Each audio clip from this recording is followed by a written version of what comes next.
vieillard qui commence à se comporter comme un enfant de 2 ans et demi. La deuxième partie maintenant, c'est tous les aires qui sont sensitifs au niveau du cortex cérébral. Les aires sensitifs, ils vont regrouper aussi les aires qui sont sensorielles. Les aires sensorielles, c'est les aires qui sont responsables des 5 sens, donc de l'ouïe, de l'odorat, du goût, de la vision et du toucher, donc les 5 sens, les organes sensoriels. Quelle est la différence entre une aire qui est sensorielle et une aire qui est sensitive? L'aire sensorielle, c'est des régions qui vont contrôler les organes qui sont sensoriels. Or, les organes sensoriels, c'est des zones qui sont donc riches en récepteurs. Plus la zone est riche en récepteurs et plus cette zone est sensorielle. C'est pour cela que les aires sensorielles, ils font partie des aires sensitives.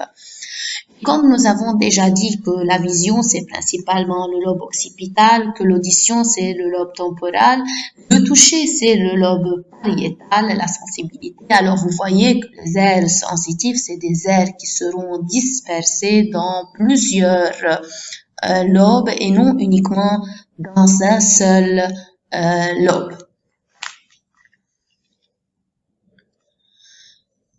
Avant d'expliquer un peu donc les aires sensitives, ce qu'on va faire, c'est un prérequis, revoir aussi donc les différents types de sensibilité. Il y a plusieurs formes de sensibilité, une sensibilité dite extéroceptive et une sensibilité dite proprioceptive. La sensibilité, que ce soit extéroceptive ou profonde proprioceptive, elle va débuter par la présence de récepteurs. Pour la sensibilité proprioceptive, les récepteurs se trouvent principalement au niveau des muscles et des tendons et même au niveau de certaines articulations. Alors, pour la sensibilité extéroceptive, qui est externe, qui est localisée principalement au niveau de la peau, alors les récepteurs se trouvent dispersés au niveau de la peau. La sensibilité proprioceptive, c'est une sensibilité qui va nous permettre de nous orienter, nous positionner dans l'espace. C'est elle qui va nous indiquer le sens de position segmentaire du corps. C'est elle qui va dire au cerveau, notre main, elle se trouve où par rapport à notre corps? Bien notre pied se trouve où par rapport au corps. Si je vais par exemple fermer mes yeux et surrelever ma main droite, je pourrais, même si j'ai fermé les yeux et je ne suis pas en train de voir, je peux sentir que ma main droite, elle s'est éloignée du corps et elle s'est éloignée de ma tête. Le fait de pouvoir sentir ce sentiment que j'ai eu, c'est la sensibilité proprioceptive. La sensibilité extéroceptive qui correspond à 3 sous-types de sensibilité, notamment une sensibilité thermoalgique qui correspond à la capacité de pouvoir sentir le chaud du froid. Algique, c'est refléter tout ce qui est douloureux et c'est pas toujours tout ce qui est thermique, il est douloureux. Il faut avoir des températures très hautes, donc une eau qui brûle pour pouvoir avoir des dégâts et une douleur. Et donc c'est pas toujours une association thermoalgique, mais si je vais plonger mon doigt dans une eau qui est chaude mais qui ne brûle pas, c'est ce type de sensibilité qui sera stimulée. Si je vais par exemple couper mon doigt avec un couteau, c'est cette sensibilité qui va permettre à mon corps de pouvoir sentir la douleur. Pour la sensibilité tactile protopathique qui est tactile et grossière, eh bien, par exemple, si je tourne ma tête et quelqu'un va venir me toucher avec son cellulaire ou avec euh, avec par exemple un torchon, est-ce que je pourrais savoir le type de la stimulation? Est-ce que je peux savoir il m'a touché avec quoi? Ben non, je ne peux pas savoir. Je peux uniquement savoir que quelqu'un est venu me toucher. Mais pour pouvoir déterminer le type de stimulation, donc il m'a touché avec quoi, je ne pourrai jamais savoir. C'est la sensibilité protopathique qui est grossière et qui va uniquement me dire que quelqu'un m'a touché, oui ou pas. Pour pouvoir savoir avec quoi on m'a touché, on a besoin de la sensibilité épicritique et donc des récepteurs épicritiques qui sont généralement très concentrés au niveau des doigts. Et c'est principalement cette sensibilité qui va me permettre de préciser avec quoi on m'a stimulé et de pouvoir discriminer, de pouvoir différencier deux stimulations très proches mais différentes. Par exemple, pour pouvoir donc laisser cet exemple dans la tête, et puis ça reflète l'épingle. Ça ne veut pas dire l'épingle, mais ça veut refléter l'épingle parce que épi veut dire épingle.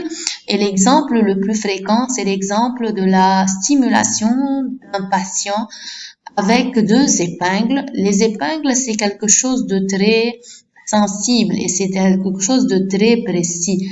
Le fait de pouvoir stimuler un patient avec deux épingles qui sont deux stimulations très proches, identiques mais différents, le patient il saura, les yeux fermés, je lui ai piqué la main avec deux épingles et non avec une seule épingle. Donc, que ce soit une sensibilité épicritique ou protopathique, il y a aussi des récepteurs pour la sensibilité protopathique et il y a des récepteurs thermoalgiques aussi. Donc, n'importe quelle stimulation, ça va commencer par la stimulation d'un récepteur. Et c'est la stimulation d'un récepteur qui va me permettre de déterminer quel type de sensibilité a été stimulé et n'importe quelle stimulation, elle va cheminer des extrémités parce que où se trouvent les récepteurs, ils se trouvent au niveau des extrémités. Donc n'importe quel récepteur va être stimulé et il va envoyer un message qui va finalement se terminer au niveau de cortex somesthésique primaire qui regroupe l'aire de Brodmann 1, 2 et 3. Donc, toutes les sensations qui seront produits secondaires à la stimulation des récepteurs, ils vont progresser jusqu'à finalement atteindre l'aire somesthésique primaire. Où se trouve l'aire somesthésique primaire? C'est tout simplement la zone qui est tout juste derrière la scissure de Rolando.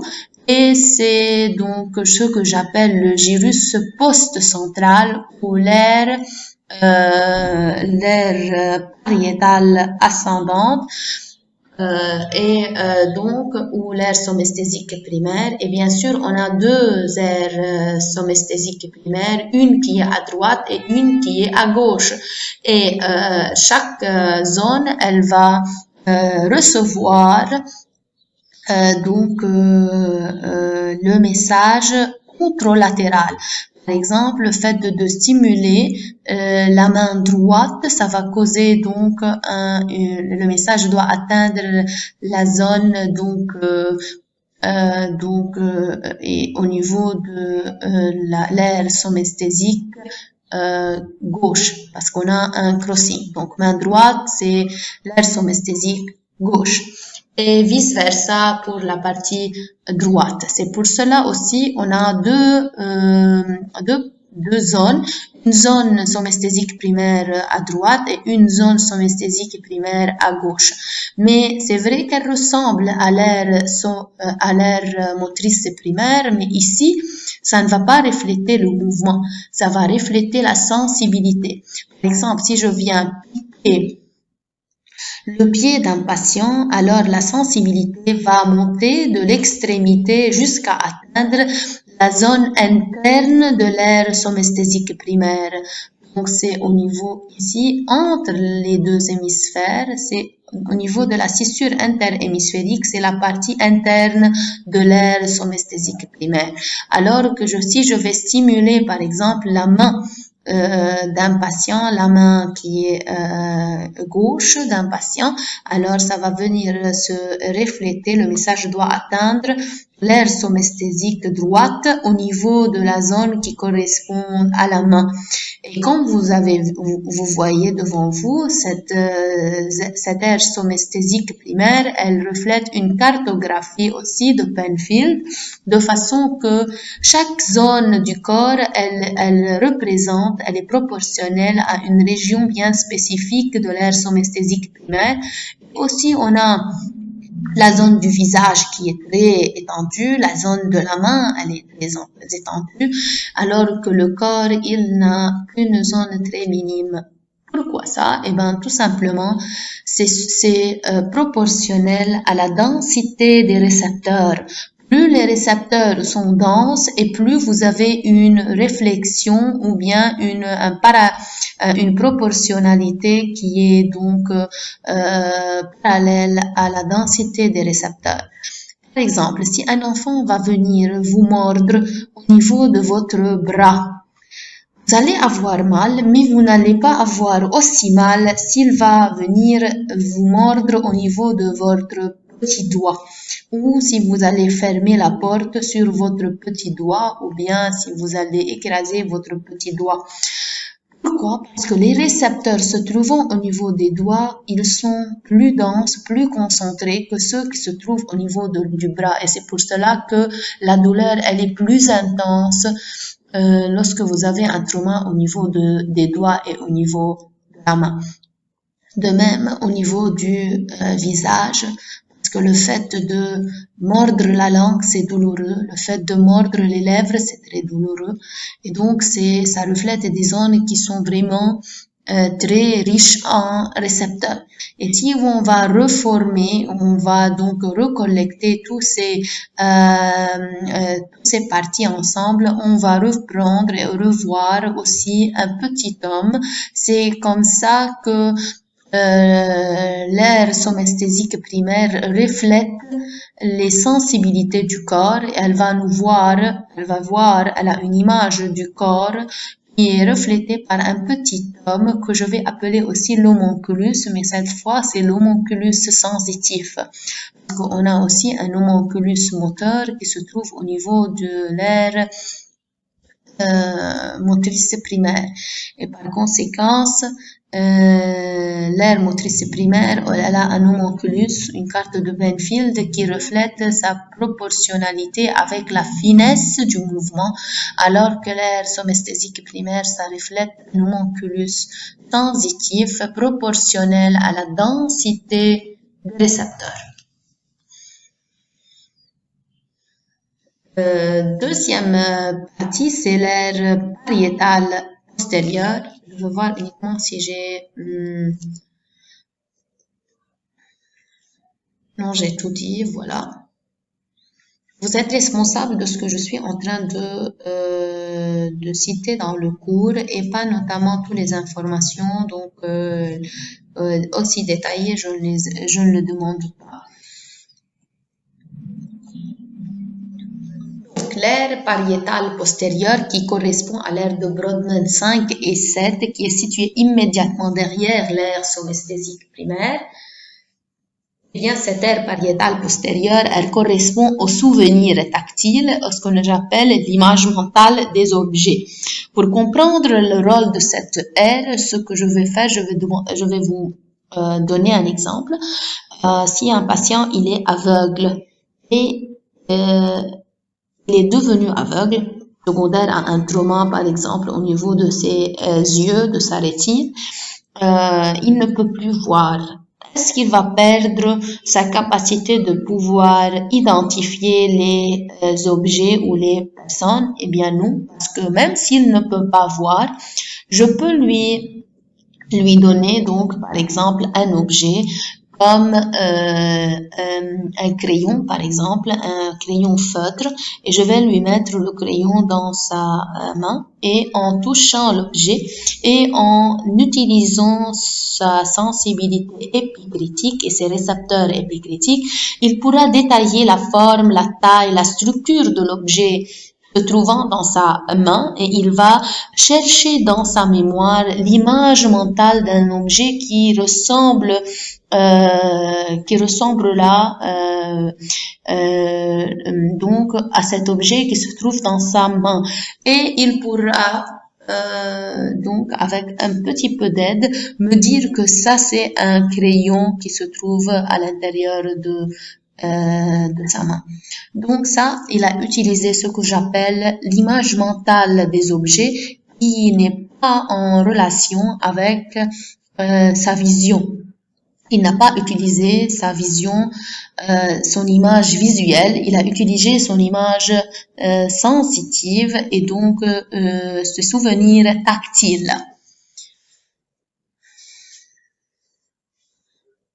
Suivant, l'aire gustative qui correspond au goût. C'est une aire qui va refléter toutes les stimulations qui vont commencer au niveau des récepteurs gustatifs.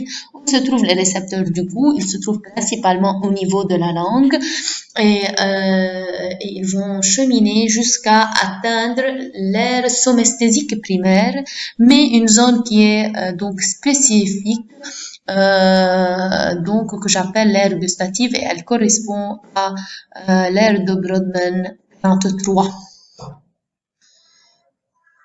Ce qui est intéressant aussi, c'est que si je vais perdre cette zone qui est l'aire gustative au Brodmann 43, secondaire par exemple à une tumeur, un cancer ou bien à une hémorragie, un saignement au niveau de cette zone, même si mes récepteurs au niveau de la langue fonctionnent, et même si on me fait goûter du sucre, quelque chose de sucré ou de salé, je ne pourrai plus identifier le sucré du salé, parce que tout simplement la zone corticale qui reflète le goût a été détruite.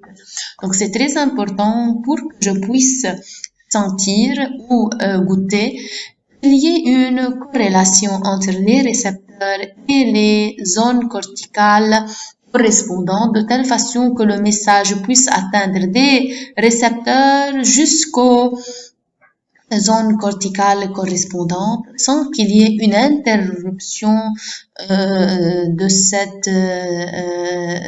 ce trajet. Parce que n'importe quel problème qui va causer qu'il y ait une destruction au niveau de cette voie, de ce chemin, va causer l'interruption du message.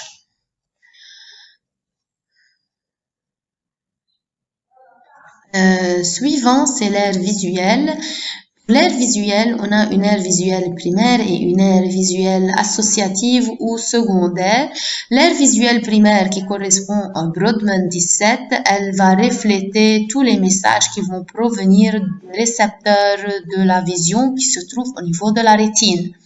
Et l'aire visuelle primaire va permettre d'identifier une écriture, par exemple noire, d'une écriture qui est colorée.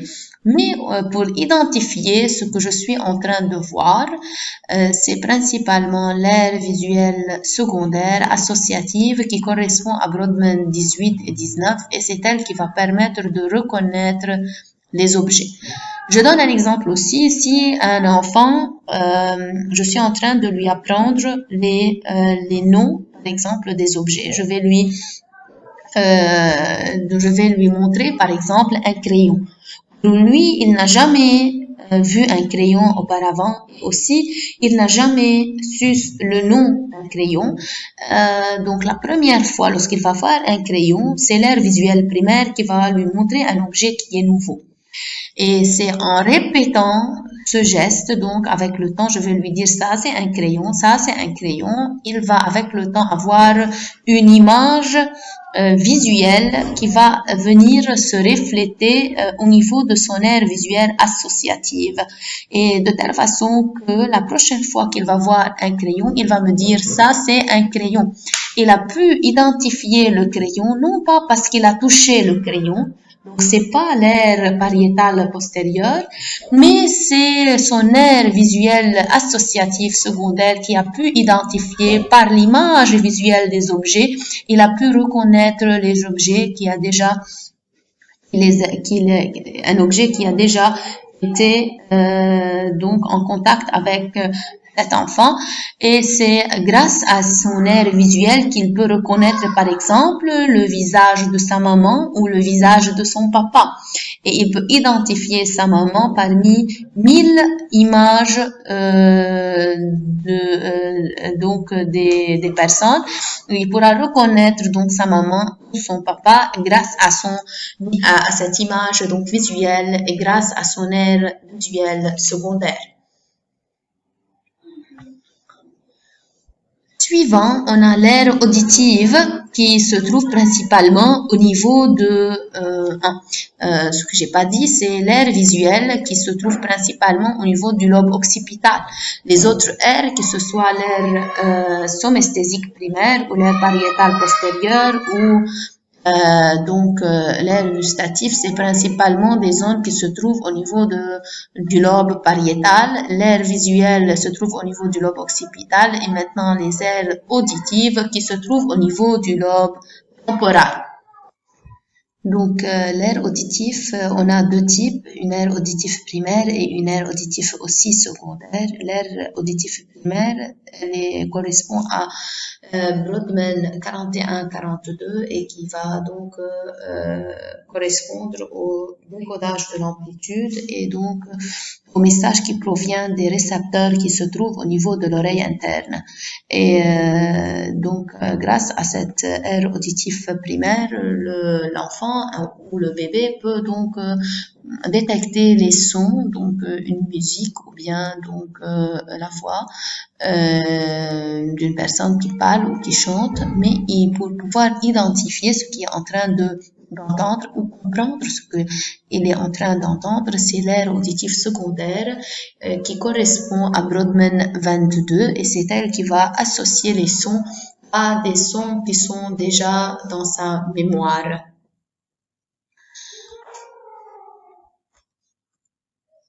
Cette aire auditive secondaire, on l'appelle aussi l'aire de Wernicke et elle correspond à la deuxième zone du langage. On a déjà dit que le langage, c'est plusieurs zones au niveau du cerveau. Alors, la première zone, c'était l'aire de Broca qui correspond donc à Brodmann 44-45 au niveau du lobe frontal. La deuxième zone, c'est l'aire de Wernicke qui correspond à Brodmann 22 ou ce que j'appelle l'aire auditive secondaire associative et qui sera responsable de la compréhension du langage. L'aire de Broca, c'est elle qui va produire le langage. L'aire de Wernicke, c'est elle qui sera responsable de la compréhension du langage. Et comme on a déjà dit que les zones du langage, c'est des zones qui sont principalement se trouvent principalement au niveau de l'hémisphère gauche et ils sont presque inexistants au niveau de l'hémisphère droit pour la majorité des personnes, sauf pour les gens qui écrivent, les gauchers, qui écrivent avec la main gauche. Ces patients, ces gens vont avoir 30% de leur capacité ou de leur fonction cognitive, fonction langage, et présent à 30% dans l'hémisphère droit. C'est uniquement les gauchers qui représentent 15 à 20% de la population et même un peu moins que ça, 10 à 15% de la population. Donc, en général, l'aire de Broca et l'aire de Wernicke, c'est uniquement dans les hémisphères gauche. Donc la deuxième partie, donc on a déjà fait maintenant tous les aires qui sont moteurs et les aires qui sont sensitifs et on les a détaillés. Maintenant, on va donc détailler un peu la plupart des fonctions cognitives et notamment deux fonctions importantes qui sont la mémoire et le langage. Mais les fonctions cognitives, elles sont 8. C'est l'orientation, c'est la mémoire, c'est l'attention, c'est le langage, c'est les fonctions exécutives, c'est les fonctions visuospatiales, c'est la gnosie et c'est la praxie. On va détailler un peu tout ça et on va donc progresser vers détails plus des informations plus détaillées pour le langage et la mémoire. L'orientation, c'est le fait que le patient ou l'individu soit orienté dans le temps et dans l'espace. Être orienté dans le temps veut dire pouvoir savoir le jour, la date du jour, savoir quel mois et quelle année. Orientation dans le temps, c'est d'être orienté, de savoir répondre où se trouve donc où le patient se trouve, où il est localisé et de nous dire donc où il vit, donc qu'il puisse répondre donc donc aux questions tu vis où, tu es où maintenant, où se trouve le Liban, donc s'il est orienté géographiquement par rapport aux autres. Ça, c'est l'orientation. Deuxièmement, on a l'attention. L'attention, c'est tout ce qui est en rapport avec la concentration. Plus l'individu est âgé et plus il doit être concentré. C'est quoi la concentration ou l'attention? Par exemple, si je suis en train d'apprendre ou d'enseigner un enfant de 7 ans à écrire, par exemple, je dois faire ceci dans une chambre qui est isolée et où personne ne va m'interrompre parce que la capacité attention ou la capacité concentration chez un enfant de 6 ans n'est pas aussi développée et son attention sera directement donc perdue une fois il va entendre des stimulus externes. Par exemple, si le téléphone il sonne ou bien si quelqu'un frappe à la porte ou s'il entend n'importe quel bruit extérieur. Pourquoi? Parce que la fonction attention n'a pas été vraiment élaborée chez lui, mais un homme de 30 ans qui travaille à domicile, par exemple, et il pourra avoir une attention qui est un peu partagée, soutenue, parce qu'il peut faire plusieurs actions en même temps. Il peut, par exemple, répondre au téléphone, prendre des notes sur un petit papier devant lui et en plus regarder, jeter un coup d'œil à son enfant qui travaille à côté de lui afin qu'il s'assure qu'il n'est pas en train de faire des bêtises. Et s'il entend, par exemple, un bruit, un klaxon des voitures qui passent, donc dehors, il ne sera pas dérangé et il ne va pas interrompre son travail parce qu'il a la capacité de se concentrer et de se focaliser sur ce qu'il est en train de faire. Donc, cette fonction attention, c'est surtout contrôlé par le cortex préfrontal. Et plus on va grandir et plus cette fonction sera développée. Suivant donc après l'orientation et après l'attention, la mémoire je vais les détailler donc un peu plus loin, le langage aussi. Maintenant nous allons parler un peu des fonctions exécutives.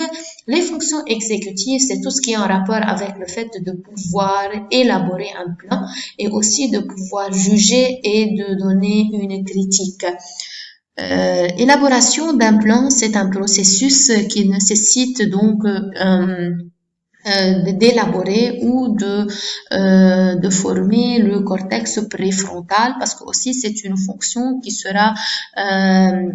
sera pas développée chez un enfant de 6 ans. Par exemple, si je veux demander à un homme de 30 ans de me dire le plan économique de sa vie, qu'est-ce qu'il va faire avec son salaire? Il va me dire probablement tiers de son salaire, il va l'enlever ou l'utiliser pour apporter de l'alimentation, un tiers pour acheter des vêtements et le tiers restant, il va donc le ranger de côté. Mais un enfant qui a de l'argent, si je vais lui demander de planifier son budget, il ne va pas pouvoir donc me détailler comment il va diviser son argent et probablement il va tout dépenser en même temps. Donc le fait de pouvoir planifier sa vie, planifier son travail, c'est une fonction exécutive qui nécessite donc la formation ou ou la stimulation du cortex préfrontal. Le jugement, c'est la capacité de pouvoir déterminer ce qui est juste de ce qui est faux, de ce qui est permis, de ce qui n'est pas, de ce qui est ce qui a de la valeur, ce qui a de l'importance, de ce qui n'est pas important, ça c'est le jugement. Et l'autocritique, c'est d'être capable en fin de journée de s'autocritiquer, de dire moi j'ai fait ça. Moi, j'ai fait ces erreurs aujourd'hui, je dois donc les corriger demain. Ça, c'est la capacité de s'autocritiquer. L'enfant, il ne peut pas s'autocritiquer, il jette toujours la faute sur les autres. Si on demande à un enfant qui a fait ça, qui est responsable de cette bêtise, il va directement dire c'est lui, c'est mon ami, c'est mon frère, c'est pas lui, c'est jamais lui. Donc la capacité de s'autocritiquer, c'est une fonction exécutive qui va être élaborée progressivement après la maturité du cortex préfrontal. Les fonctions visio-spatiales, c'est le fait de traiter l'information visuelle uniquement relative à l'environnement par rapport à moi, c'est le fait de localiser les objets par rapport à moi. Les fonctions visio-spatiales, c'est principalement le lobe occipital et le lobe pariétal. C'est pouvoir localiser les objets par rapport à moi. Cette chaise qui est proche, par exemple, de la porte, est-ce qu'elle est proche de moi ou elle est loin de moi? Le fait donc de la localiser par rapport à mon corps. Agnosie, c'est le fait de connaître un objet en utilisant 3 sens, visuel, auditive et tactile. Par exemple,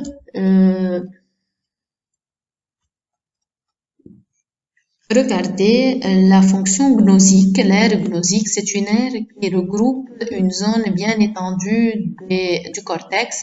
Elle regroupe une partie du lobe pariétal, une partie du lobe occipital et une partie du lobe temporal parce que je vais utiliser le toucher, la vision et l'ouïe pour identifier les objets.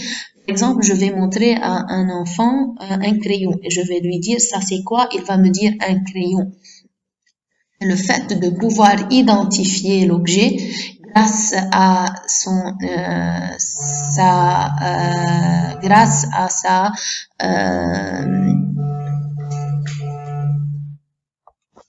donc la gnosie, c'est le fait d'utiliser tous les aires associatives ensemble. C'est le fait d'utiliser l'aire associative auditive, l'aire associative visuelle et l'aire pariétale postérieure, donc afin de pouvoir identifier soit par le toucher, soit par l'ouïe, soit par la vision un objet.